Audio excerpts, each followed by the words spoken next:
जोर के ये जोर तो इन गिरती हुई दीवारों को। बिस्मिल्लाहिर्रहमानिर्रहीम। जैसा कि आप सब लोगों को पता है कि हमारा धरना शुरू हो चुका है। धरने का मतलब है कि आप लोगों ने बैठना है, सिट डाउन, और इधर आप किसी ने खड़े नहीं होना। जिसको भी हो माइक उसके पास जाएगा, वो बेशक बैठा हो, बैठ के भी अपना मैसेज पहुंचा सकता है। और जिसने खड़े होना है, जो नहीं बैठ सकते, वो प्लीज एक साइड में खड़े हो जाए ताकि हमारा एक भरपूर मैसेज आए कि हम लोग धरने के लिए बैठे हुए हैं। और खड़े होकर धरना नहीं होगा, बैठ के धरना होगा। प्लीज आप सब लोग ज्यादा बीमार के साथ खड़े हो जाए और यहाँ बैठ जाए। यही मेरी आपसे हमने रिक्वेस्ट है। Thank you very much. जिसको भी माइक चाहिए होगा उसके पास मैं माइक लेके आऊंगी, वो हाथ खड़ा कर दे। नारे लगवाने हैं, स्पीच करनी है।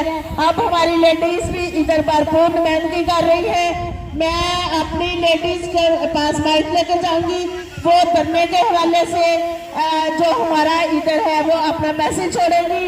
और इसके साथ साथ आपके साथ साथ हम खालसा के लिए नारे भी लगाते रहेंगे। हाँ, एक्चुअली हमारा मकसद पाकिस्तान की सलामती और तहफ़्फ़ुज़ है, जिसके लिए हमें एक अच्छे और ईमानदार लीडर की जरूरत है।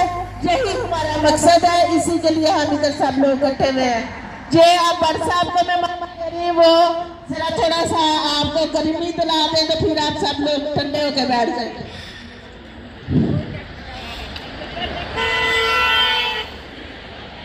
बोलो। हमने प्रोग्राम सबसे पहले हमारी उज़्मा मलिक साहबा जो रायसे से तशरीफ लाई, उनको माइक दूंगा, वो आए और अपने ख्यालात का इज़हार करें, चाहे बैठ के करना है चाहे खड़े होकर। नहीं, गालियाँ क्यों? ऐसी कोई बात नहीं है। मैं बस अस्सलाम वालेकुम नहीं, मैंने कोई लंबी चौड़ी बात नहीं करनी। मैं बस एक ही बात करना चाहूँगी कि आजकल मुन्ने मुरीफ फारूक के ज़रिए हमें पैगाम पहुँचाया जाता है कि आपको हमारे लीडर से नफरत है।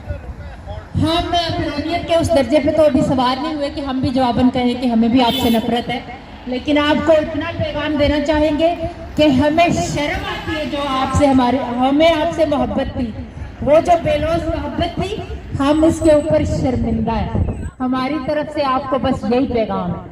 एक वक्त था ना कि आप कहते थे दिन को अगर रात तो हम रात कहा करते थे, रात को दिन कहते थे तो हम वो